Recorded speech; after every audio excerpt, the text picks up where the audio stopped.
This week on the show, in the 2009 draft by the San Diego Chargers in a third-round 78th pick, the 2009 Sporting News NFL All-Rookie Team, First Team All-Pro 2013, Pro Bowl selection 2013, and Super Bowl 50 champion with the Denver Broncos. He played college football at Texas Tech at right guard, Louis Vasquez. Welcome, Louis. Thank you for having me. How you guys doing? That's great. Good. Glad to have you on. We really appreciate it. And Ray's here with Hey, us. what's up, He's guys? on the phone. Doing What's all right, going on, man. Ray? So for our viewers, Ray, everybody knows Ray. Louis is Ray's cousin. And so that's how I talked to Louis first a couple of years ago.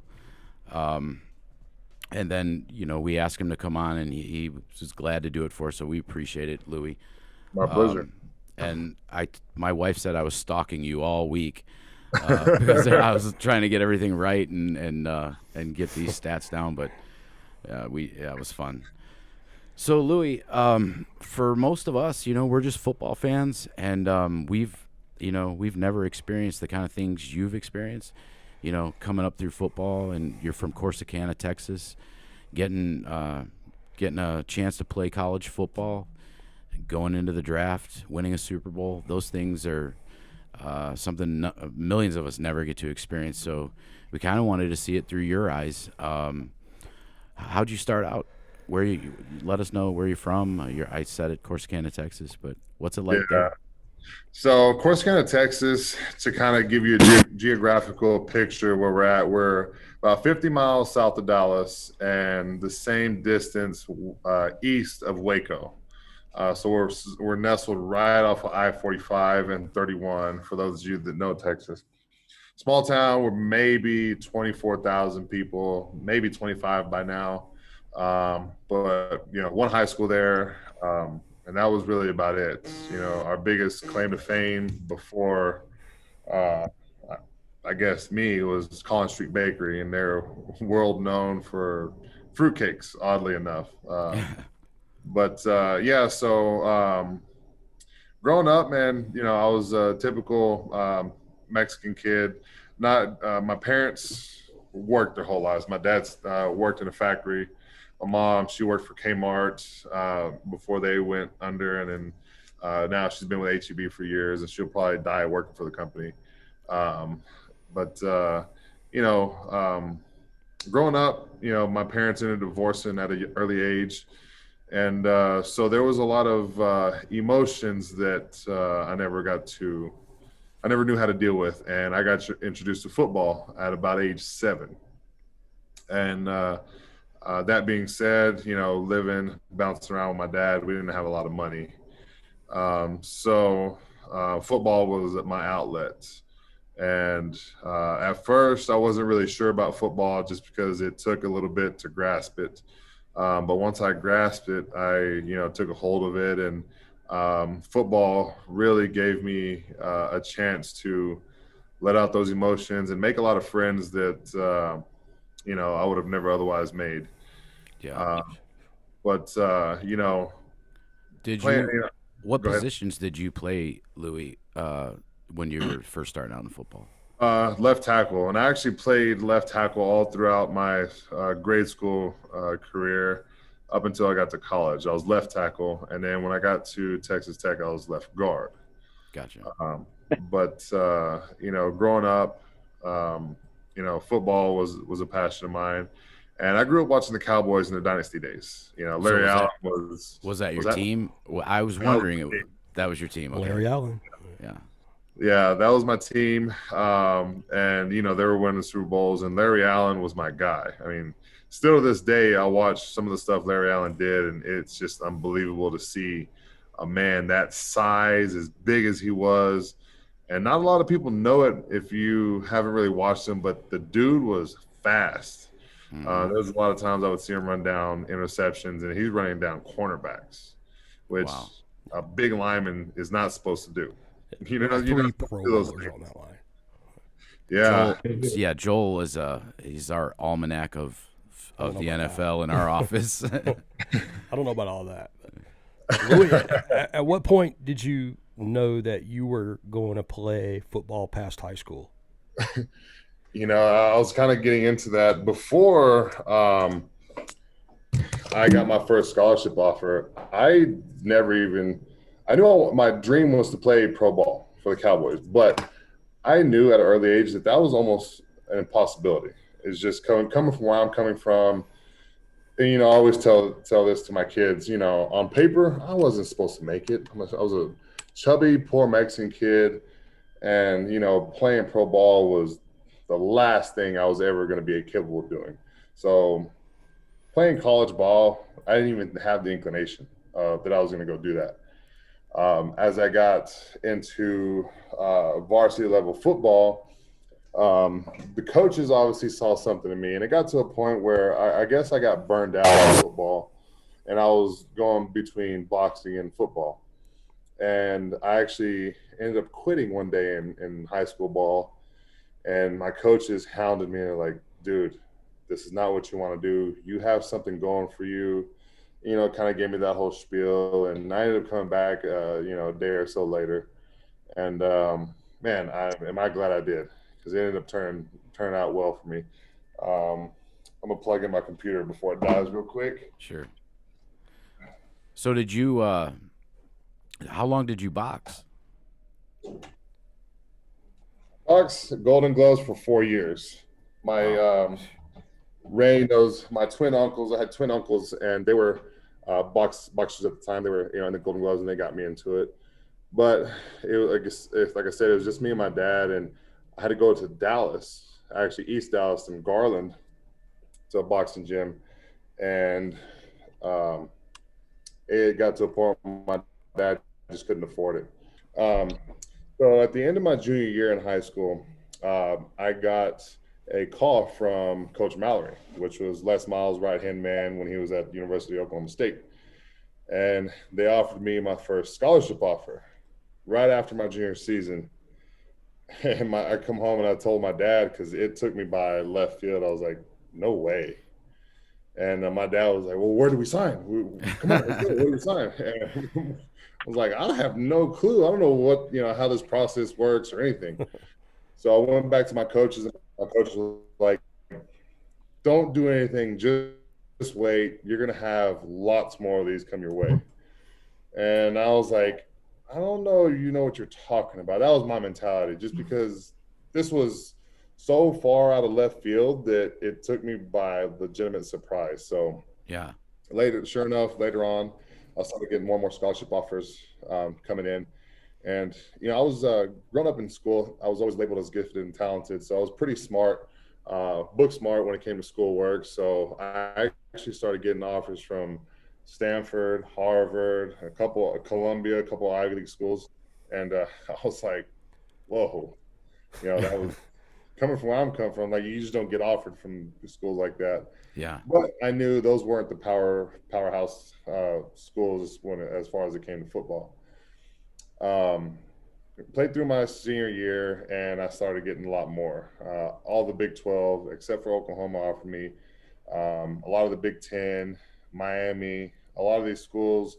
And then when Les Miles left Oklahoma State and went to LSU, he offered me a scholarship offer, even though at that point I had already verbally committed to Texas Tech. Les Miles really wanted me. But through this process, I always knew I wanted to stay in football and play football in Texas. But as I was going through the process, I did a couple one-day camps at University of Texas, because that's where I wanted to go play. I did a one-day camp, and I was, the headlineman there. I was beating all the other ones. And I had one of their assistant coaches come up to me afterwards. He said, son, if D1 ball isn't for you, I have a nice D3 school I can, get you into. I can get you all the scholarship or the financial aid you can get. You don't have to worry about it. And I go home, and it didn't hit me when he told me that at first. I'm like, what? Are you kidding me? Like, yeah. You know what? To hell with y'all. I'm no longer coming back. At that point, UT was. I had a vendetta against UT. I said, I'm gonna come back wherever I go, and I'm gonna kick your ass. And Texas A&M, for whatever reason, just never got my attention, and I didn't really care for some of my coaches and teachers that were from A&M, just they were just a little different. So Texas Tech was there, and Texas Tech was up and coming. They were on the radar. They were always, in the bottom of the top 25, knocking on the door to make a name for themselves. Who was the quarterback when you went to Texas Tech? When I first got there, it was Cody Hodges. Okay. And then Graham Harrell took over after him. Okay. But Texas Tech was 6 hours away from Corsicana. Right. LSU was 3 hours away. So my dilemma was, do I go to LSU and play closer to home, or do I stay in the state of Texas like I wanted to, but I'm further away from home? I ended up choosing Texas Tech, obviously. And when I took that visit, the players and the coaches, I really took a good liking to them. And there was another Hispanic on the team, Manny Ramirez, which I still consider my brother. And we ended up playing with each other again in Denver. Yeah. So for that reason, I was like, you know what? I want to be a part of something big. I want to be a part of something and help this program make a national name for themselves. So can I ask you you mentioned Manny Ramirez. Isn't he from the same area in Texas or close to where you grew up? Of course. No, he's actually from South Houston. Oh, okay. So not too far away.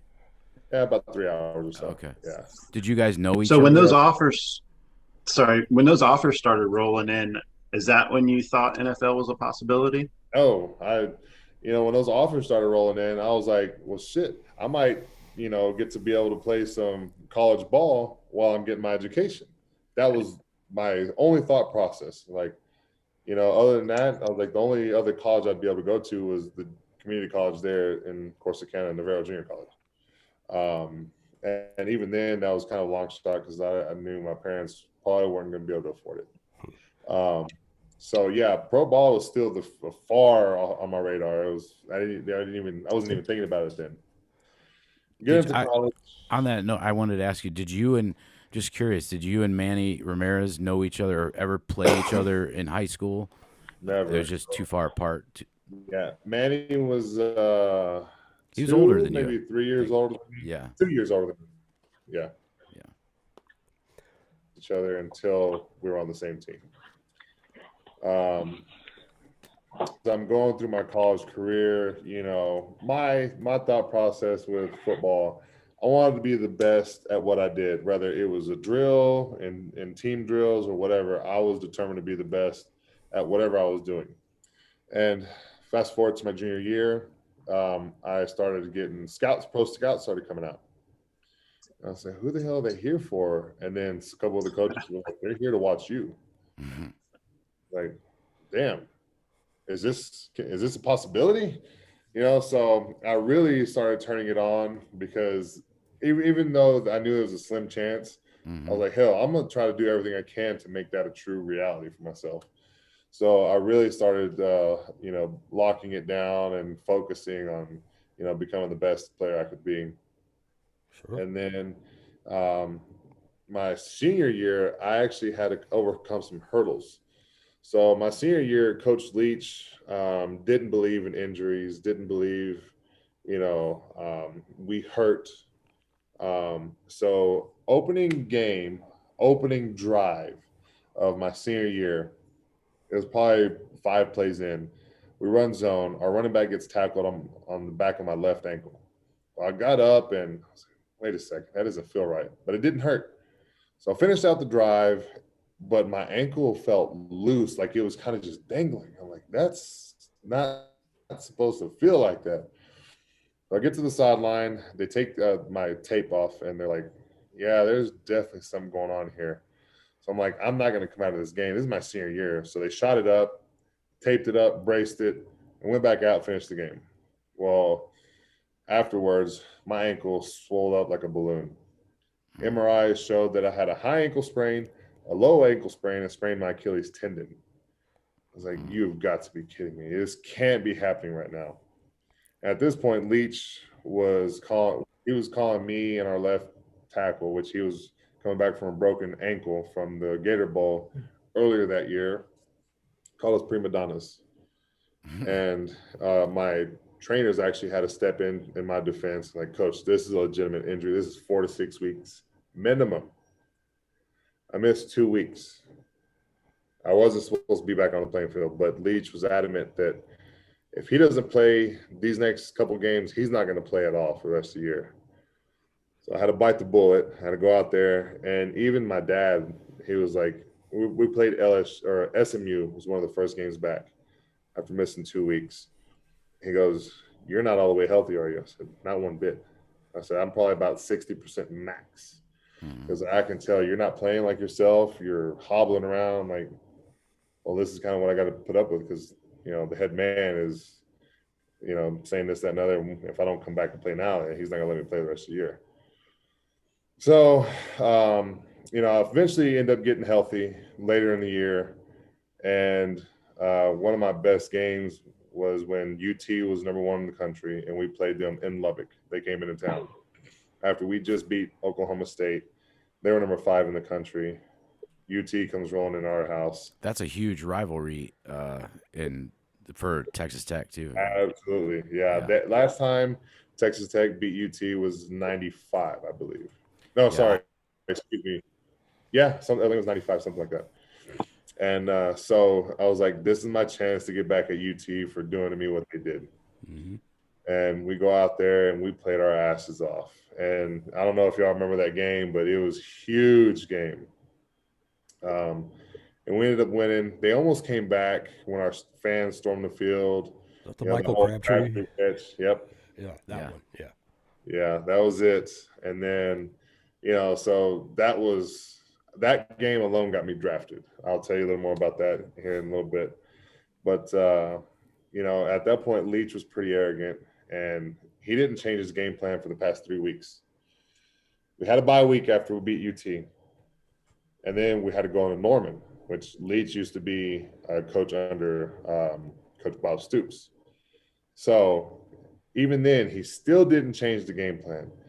Going into his old boss's place, as soon as we go in there, that stadium was rocking, and they were calling out everything we were doing. Everything we were doing, they called out to a T. They knew exactly what we were doing. They knew our game plan. It's like, well, what did Leach expect? He's going into his old boss's house. He knew him. 3 weeks of the same game plan, yeah. Yeah. And so, needless to say, we got our asses kicked that game. It was like 63-12 or something like that. We got demolished. But anyways, we finished out the season. We ended up going to the Cotton Bowl, and we lost to Ole Miss. And then I got invited to the Combine.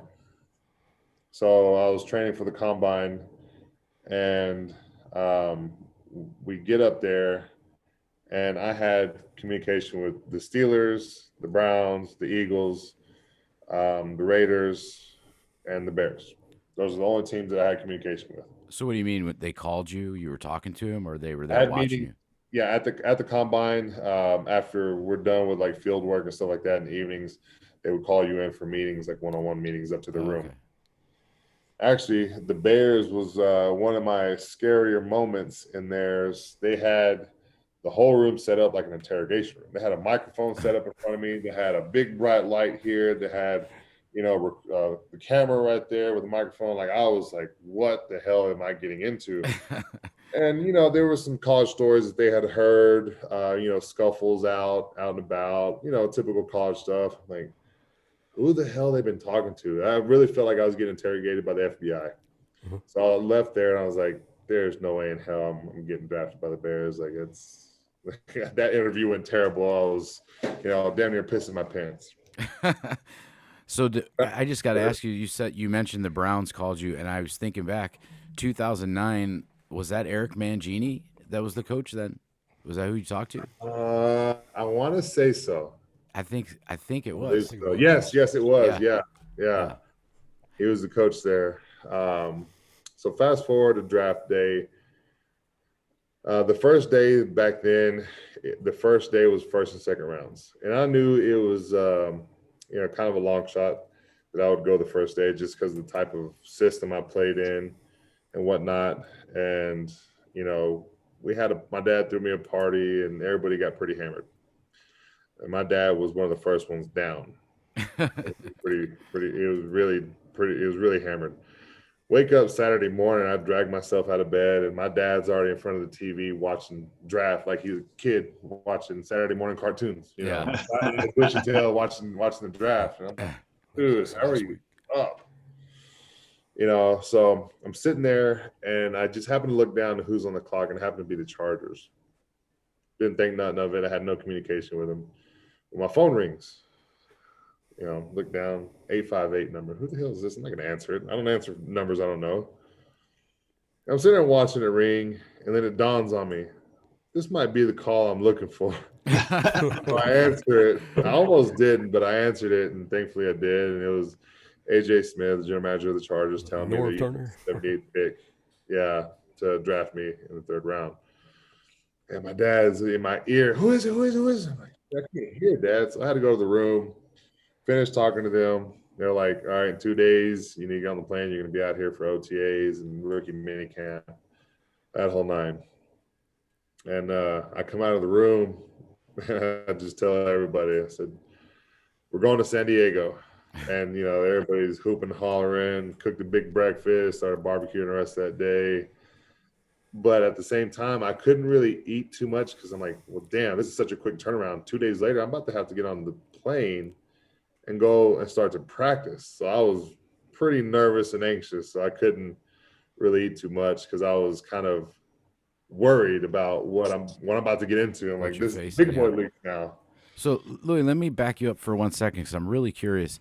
So before you got that phone call, and you said you had no idea it was San Diego. They never called you before. Was there any other teams running through your head that were at that point in the draft you were in that you could possibly end up at? Cleveland, Pittsburgh, and Philly. Because at that point, those were the only 3 teams that really kept in contact with me pretty hard. Coach Castillo was the offensive line coach at the Eagles. I can't remember. I think it was Warder. Coach Warder was the O-line coach for the Browns. I can't remember for the life of me the coach for the Steelers. But oddly enough, as soon as the Chargers drafted me, Cleveland, Pittsburgh, and the Eagles all traded down. My agent was like, that is a telltale sign that they were coming for you. Trading down because their pick just got taken. Yeah. So he goes, if San Diego didn't take you, you were going to one of those 3 teams for sure.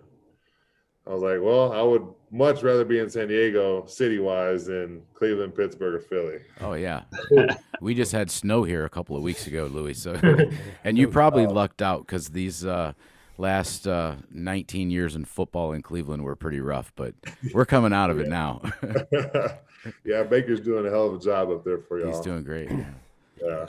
So when the draft, so you went to San Diego. What was that like? You showed up. You're the rookie. Did you have to carry people's stuff? So I had really great vets. The biggest hurdle I had to overcome was moving from the left side to the right side because from the center to the left side, they're already locked down. There were all-pro players, Nick Hardwick, the center, Chris Dillman, left guard, Marcus McNeil, left tackle. All-pro, first-team all-pro players. So that there was no chance I was going to even touch the field on the left side. But they released their right guard there, and they brought in a 9-year vet from Jacksonville, Keenan Forney. So that's who they plugged in initially. But now after, talking to my coach, he was like, we brought you in to replace Mike Goff is who the guy they released. And they were like, we had to bring in an older guy for some, leadership, but I ended up beating a 9-year vet out and started as a rookie. So you started that your rookie season. Yeah, sure did. I read something, Louis, that you played 101 out of 102 games. Yeah. I read that somewhere. That's remarkable, especially in the trenches where you take a beating every play, Yeah. And the only game I missed was due to a groin injury. And Kubiak, it was my last and final year. Kubiak really likes to take care of his players. So I think we were playing San Diego or something like that for the second time. So they were going nowhere. So we ended up plugging in Max Garcia to let my groin rest. That way I was ready for the rest of the season to make this playoff push. Yeah. So, yeah, that was, That was the only game you missed. That was the only game I missed. Yeah. Yeah, that's great. Yeah. Louis, what were some of your favorite away venues to play at? You know, when I was in San Diego, Denver was a fun one. Pittsburgh was really fun. Pittsburgh has an electric atmosphere. I still love it. If I wasn't going to say Denver, it would probably be Pittsburgh. Yeah. Granted, I didn't play at every stadium throughout my career, which is kind of odd. But, if I had to pick another one other than Denver, it had to be Pittsburgh. Yeah. Pittsburgh was, the terrible towel, just that whole atmosphere, man. You feel the history of their ball program, and all throughout the years, it was a pretty electrifying place to play in. Yeah. Do you remember playing in Cleveland? Yeah, it was one of the coldest damn games I ever played in. Right on Lake Erie. I remember guys' hair were freezing. Yeah. It was so damn cold. Yeah, it was not a fun place to play in, and we always managed to play there deep in the season, late in the season.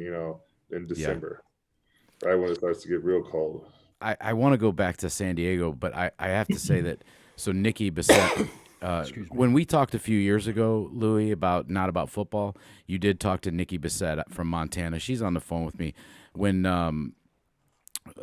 Denver played Cleveland the year before, not last year, the year before, I flew out there and met Nikki. She's a huge Broncos fan. And since the Elway days, the drive and the fumble, I've, always been opposed. But so that was my first time at the Broncos Stadium and seeing that game. And of course, Cleveland lost. But we had a great time out there, and it was a really cool stadium. I liked it. The one end we were sitting at, you could see the mountains, and it was pretty neat. Yeah, I mean, it's just a ball stadium, as far as compared to like Dallas's new stadium, that big screen and the stuff they got, it takes away from the game because you're just looking up the entire time. Yeah. Even my wife, when she was at Denver, she was like, I loved y'all stadium in Denver because you're there for a ball game. You're there, you're watching the action, and she goes in Dallas, you're just watching this big screen the entire time. It takes away from live action on the field. So I've always taken appreciation for our stadium. Plus, we had a true home field advantage playing in altitude. Yeah. I was just going to ask that when you first went there, did you notice a big difference? Makes a big difference. The altitude. Hell yeah. The first 2 weeks, I couldn't drink enough water. And then as we got into team workouts for like the first 2, maybe 3 months, I couldn't adjust. Just with the warm up alone, I was huffing and puffing like I was running wind sprints the entire time. What the hell? It's different up here, but finally adjusted. And my first year there, we had 4 offensive speeds. We had regular huddle, we had muddle huddle, we had no huddle, and most teams, that's about it. And then we had Top Gun. Yeah, then we had Top Gun. They called the value menu. So, it would be Biggie or Smalls would be our strength. Biggie was to the right because me and Orlando were the bigger linemen. Small was left side. So, he would call the strength out. He'd go Biggie 1, or they were named after older quarterbacks. Biggie Tarkenton. Most of us didn't know who the hell Tarkenton was. So they had to give us our offensive coordinator had to give us like a little history of, the old quarterback, and why they named him this, such, whatever. But literally, our game speed with this, we implemented it against the St. Louis Rams in the preseason. As soon as that ball left Peyton's hands, he was calling another play. And I'm talking about it was that quick. That ball was gone. Biggie 2. I'm like, God damn. We ran 67 plays in one half. Wow. Most NFL teams average 65 plays an entire game. Yeah. We ran that in a half. The coaches were like, they're tired, keep going. We're like, we're tired too. Come on, we need to breathe. Was that John Fox? Yeah, John Fox. Yeah. I really enjoyed playing under him. He was a true players coach, got along with him very well, and he let his coaches do the coaching. I never really heard him raise his voice or anything, but you knew when he was pissed because all of our coaches were getting pissed at us. So we knew, that old saying, shit rolls downhill. Yeah. So He was that, different we than Mike knew, Leach. we knew when the headman was pissed. Yeah. Joel and I were talking earlier about Mike Leach, and we were both kind of curious how unhinged or off the hook he could be when you played for him at I've seen Texas Tech. YouTube. So, Leach, when I was there, he was a huge drinker, big drinker. He was always out, and a lot of times come Sunday, we come back in for team lifts and meetings. The defense lifted at 12, we lifted at 1, and then team meetings always started at about 2:15. So, his right-hand man would come in almost every week. All right, guys, come back at 3 o'clock. Like, why the hell is this meeting getting pushed back further and further? Sometimes we wouldn't start till 5. Well, come to find out, Leach is still past that at home. So that a lot of times some of the coaches would have to drive to his house, pick him up, bring him to our facility. And then some of his team meetings, he would go on and on and on about anything else other than football. He got on this spiel about being a pirate and swinging a sword and It's true. the roller skating. It was just so bizarre. And you would look over at some of the coaches, and some of the coaches would be passed out in meetings. Yeah. Well, if they're not listening, why the hell are we listening? Wow. But it was entertaining to just see this guy talk about swinging his sword and tickling his wife with a sword. And I'm like, dude, what the hell are you talking about? He's talking about ball. Like, Did he come to Corsicana to recruit you? He did. He did. And that was a weird experience as well, because he would say something, but it wasn't. And he didn't ask a question. He would just make a statement. But the way he said it as if he was going to follow up with something else, and he wouldn't. So we were kind of just like, "Where's the rest?" But that would be it. Like, this guy's different. All right, whatever. But yeah, it was a very interesting college career to play under Leach. Yeah. One thing, and we really want to hear, and I know you got to get somewhere, but we really want to hear about their rise to the Super Bowl championship in 2015 season. But I was fascinated, and I wondered if this record still holds. It was at your pro day, or that you bench press 250 pounds? So 39 reps, right? 39 times. The combine. Yeah, so it actually got beat like 2 years after me. There's a couple guys that got 40, 45.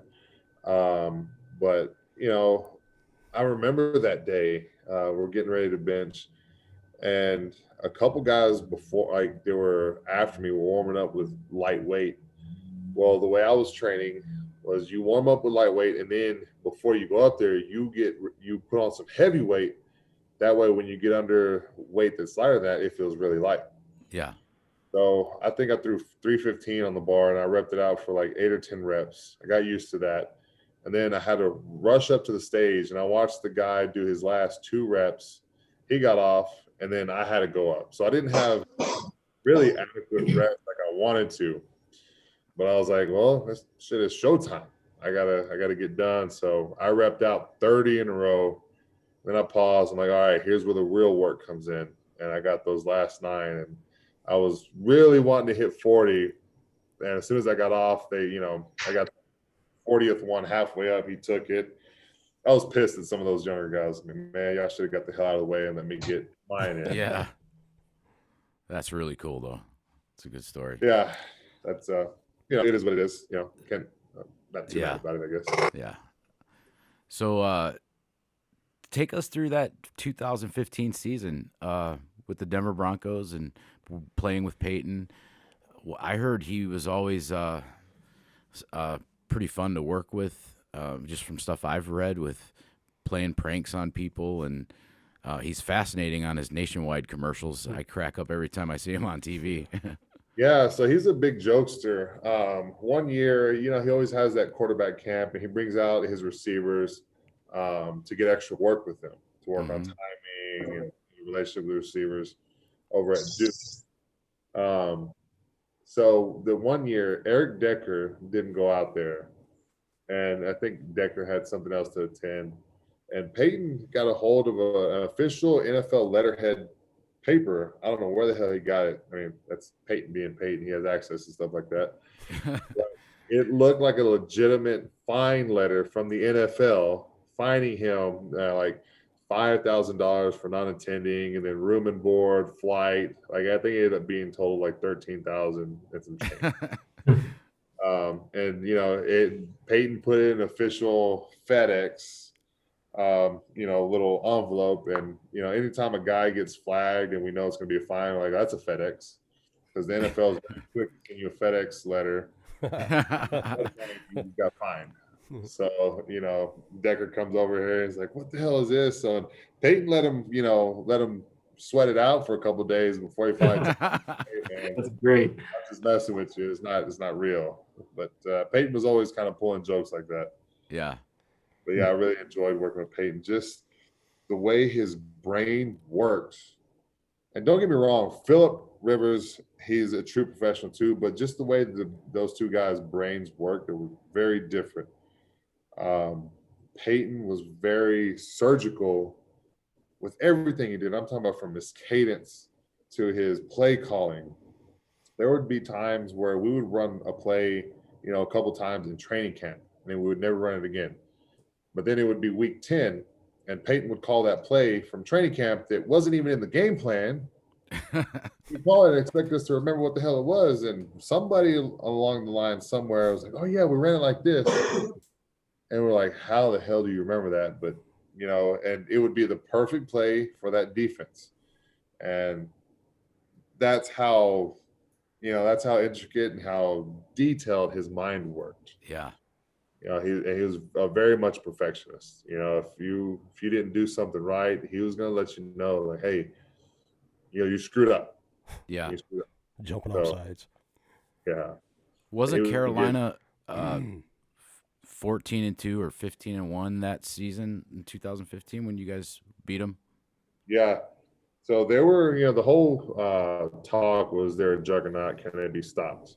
Mm-hmm. Well, I knew our defense. Our defense, stout. We had the number one defense in the league. You had DeMarcus Ware, you had Von Miller, then in the middle you had Malik Jackson, Derek Wolfe, our linebackers, Danny Trevathan, our safeties, TJ Ward, Mike Adams. Then corners, lockdown corners, Aqib Talib and Chris Harris. Like, dude, where are you going to go? Which way do you slide the line? And we would sit back as offensive line and watch these other teams get in passing situations. We were like, damn, we kind of felt bad for them. But at the same time, we didn't, because we knew, they were just about to get crushed. Because literally, which way do you slide the line? Do you slide it to Vaughn? Now you got to deal with DeMarcus Ware over here. Or do you slide it to DeMarcus? Now you got Vaughn over here. And it's not like our inside guys were jokes. I mean, our inside guys were damn good ball players too. So you got to line up against them at practice every day. Every day, sure did. Did that make you? Do you think that having work with? Do you think having that great defense that year helped you guys when you went? You practice with them every day, and then you went against different defenses from other teams. Did that help you? Absolutely. You're going against the number one defense in the league on a daily basis, and everybody else was, not them. So it really helped us. Yeah. And Wade Phillips was good at disguising a lot of his blitzes and stuff like that. So that really helped prepare us for other teams that would try to mimic what he was trying to do, but just were not near as good. Yeah. So entering the playoffs into that season, what was in your mind? Like, what did you guys think did you think that, hey, we can take this deep, we can go all the way? What was your thoughts? Yeah. Well, at that time, Peyton was kind of coming back from an injury. Brock came in and played, and we were like, man, we had to lean on the defense a lot just because we weren't the high-powered offense we were in 2013. 2013, we're the number one offense in NFL history still to this day. So we knew we didn't have that anymore. Peyton, his arm wasn't there, but Peyton knew that, and in knowing that, he knew when and where to get the ball sooner. because he knew his arm strength was lacking. So that always helped. You know, he's like an offensive coordinator that could throw the ball. And then, you know, we're missing a lot of other pieces. Our tight ends weren't near as great as, you know, 2 years prior, stuff like that. So we really had to lean on the defense. But Kubiak was very adamant on running the ball. So, you know, obviously, you know, coming under Shanahan, running the zone scheme was our thing. But, yeah, we knew there was a lot of points that we had to give our defense a breather. And, you know, we try to pound the rock as much as we could. Stay on the field, yeah. Yeah, stay on the field. So what was it like, man, going to the Super Bowl? You know, we learned 2 years prior when we went up to New York and got our asses kicked by Seattle. Right. Yeah. 2 Super Bowls. We learned a lot. Yeah, that's right. From coming there and then going here to play Carolina, that, you know, now we're strictly about business. Yeah, we had a good time when the time was right, time and place for everything. But other than that, we were strictly about business. We came for one reason only, and that was to win the damn championship. Yeah. I think, you know, it showed on the field. You know, on top of that, Vaughn had a personal vendetta against Cam Newton. Story. They were both, you know, they're both in the same draft class, and, you know, both obviously very elite players in the NFL at that time.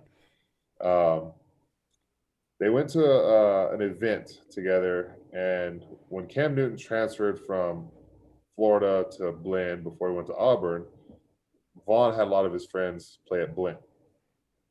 So he went up to Cam Newton and said, "Hey, man, I've been watching you. You're a hell of a player, blah, blah." So Vaughn was like, "Are you kidding me? I was coming over here to give you some praise and see if you knew some of my boys, and you're just going to big league me and walk away?" He goes, at that point, he goes, whenever I get the chance, I'm going to act the ass on him. His words verbatim. And sure as hell, in true form, Vaughn went out there and, I mean, he played his ass. He played lights out. And there's a reason he got MVP. And I was so damn happy that he did that, because Cam Newton. Cam had a lot of grass stains on his uniform that game I saw. Very much. Those are the only stains. Yeah. So, yeah, and I was so damn happy just to see him get put in the ground so many damn times. And, you know, you all saw how he reacted post game. After the game. Yeah. And I actually took a couple of pictures I sent to my son Matthew, who does the video production. And you'll see him when you see this interview. But the one picture I picked out was Cam laying on his stomach on the turf. And I was going to ask you how you like that one, Louie, because I watched the play. And it was just great. And but on that note, you know, there was a play in that Super Bowl, the last touchdown, and I texted this to you and Ray the other day, because I went back and rewatched Super Bowl 50 sped up. They take the commercials out, and it was pretty cool. And then I did find an article in the Denver paper about the touchdown that C.J. Anderson scored. That was the game-winning touchdown, essentially. And he was stood up at the goal line by, and I don't know who they were on the Panthers, but he was stood up and he wasn't going anywhere. And then you see number 65 running around behind him and blasted all three, your guy and the other two defenders, into the end zone for the touchdown. That was a really cool play. So, real quick, I remember that play like yesterday. I bet. The coaches said that they would never do an out charge on the goal line because they had never shown it. Yeah. Well, it was a play where I would pull around and lead block around the other guard right up the middle to score. Well, as soon as I pull around, the D lineman did an out charge. So the whole middle opened up, and then their backers just plugged that middle. Yeah. I heard it hit because I ended up hitting one of the D linemen because, again, they caught us by surprise. And I knew if we scored, this would be the nail in the coffin. Well, I hear the hit, and Kuechly hit C.J. Anderson right in the mouth. And I turn and I look, I'm like, oh, hell no. And I was glad that David didn't go to the ground yet. So I ran. I was like, you know what? I'm going to hit CJ. I'm going to hit him just to make sure we get in the end zone. So sure as hell, I went full head of steam. And I was like, I wasn't worried about hitting the defenders. I was going to hit CJ to hit him in the end zone. Yeah. I hit him, and we all fall down. And I look over at where the ball was, and I see where it was. It crossed the goal line, and I threw my hand up. I Yeah. knew it just scored. There was no question about it. Game over. Cool. That was really cool. Yeah. That stood out to me when I watched it, and I was glad to see number 65 running around there making it happen. That was great. So, and I know I don't want to hold you up, Louis. I know you're a busy guy, and I want to get to what your life after football, what you're doing, and we want to, put that on our social media pages and get it out there. So, what's going on with the Prime Wellness and Fitness? Yeah. So, before my wife, she had a project, and it was going to be a franchise dedicated more towards families, mothers, and children. Well, long story short, the pandemic screwed that up. So we had to figure out what we were going to do. We knew we had to pivot because we're stuck in this lease. So we were like, what are we passionate about? We're passionate about fitness, health, and overall well-being. Because now it's about longevity and quality of life, especially I got 2 little boys. So we came up with this concept. We have here in Prime Wellness and Performance, we have a whole med spa of services. We added IV therapy because I'm a huge component on IV therapy. I benefited from it when I was training, but you don't just have to be a professional athlete. Everybody from every walk of life can benefit from IV therapy. And there's a whole laundry list of things you can get. We have different IV drips from anything from helping weight loss, just hydration, your hungover, immune boosting, to even helping traumatic brain injuries. And I could talk all day about that, but I just don't have that time. If you want more information, check out our website, Prime And Wellness. we're going to put that up on our show, too, when it airs on Friday. It'll be up there. Okay. Yeah. And we have a little cafe area. We're part of a restaurant group in Austin that their model is all organic food, locally sourced from organic farms around the central South Texas region. So they're helping out the local farmers here. And since they're organic, needless to say that the shelf life isn't very long, but at least you're getting good quality, nutritious food that doesn't have a lot of preservatives or fillers. And then we have 3 different fitness areas. And I also have a turfed in area where I do my football training from kids of all ages to college guys and pros. I have a few of my former professional teammates here this summer that I'll be working with in training as well. We have a couple shelves with supplements that we use as well. We have a couple of rehab tools, a percussion gun, wireless stim units, CBD products. CBD is huge right now. I benefited from it from when I was playing and still continue to benefit from today. So everything we have here, we believe in because we use on a daily basis. We're not going to sell anything just to sell something. We actually use it ourselves on a daily basis. So,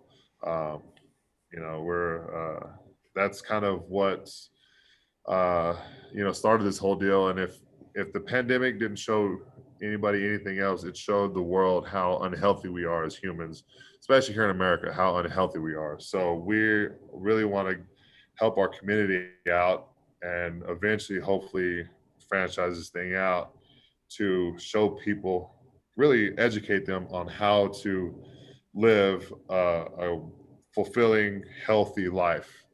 And you don't have to train like a professional athlete to look and feel good. There's other ways of training. So that's what our philosophy is, what we're trying to do. Yeah, and if you noticed, Louis, the picture behind Mike Doty, that's the exterior of your place. I sent that to Mike today. He was looking at the pictures that Ray sent him, and he didn't even tell me he was going to do that. But Mike's pretty crafty and witty like that, so he did. So to everybody that's watching, that is the outside of the place. It's in San Antonio, Texas. Tina and I were on the website, and it was pretty cool. I like what you're doing down there. I wish you the best. We're going to support it on our show. We're going to support it on our social media. And I got to tell you though, so we don't know each other that well. I have talked to you a few years ago, but I don't know if Ray mentioned it to you. I was an honorary member to the Nieto family reunion in South Padre Island, and I got to meet all of your family. And Nice. we had a great time. Tina and I went. Another friend that's real close with Ray and I, Mark Chavez. We all met down there, spent 4 or 5 days together, and so I definitely talked to them. We have a little group chat with Ray and his wife and Vicky and Letty, which I gave her a nickname Lefty because I thought they were saying Lefty. She loves you for that. Yeah, and your primo, I guess that would be your primo too, right? Is that right, Ray? Yeah, Jesse Adolfo. Jesse. Yeah, that's his Yeah. cousin too.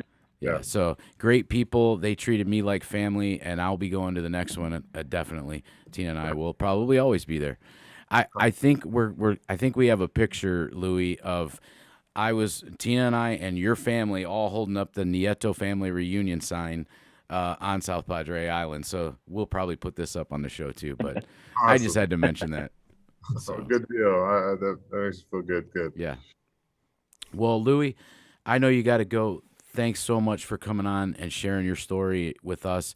It means a lot to drivers going down the road when they download this podcast and they can listen to something that none of us will ever experience. And we really appreciate your story.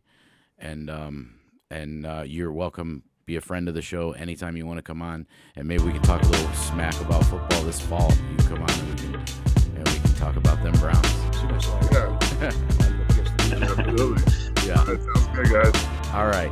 Thank you, Louis. Thank you. It's good to meet you. All right. So- Louis, thanks a lot, man. Thanks a lot for coming on. My pleasure, cuz. All right. I got it.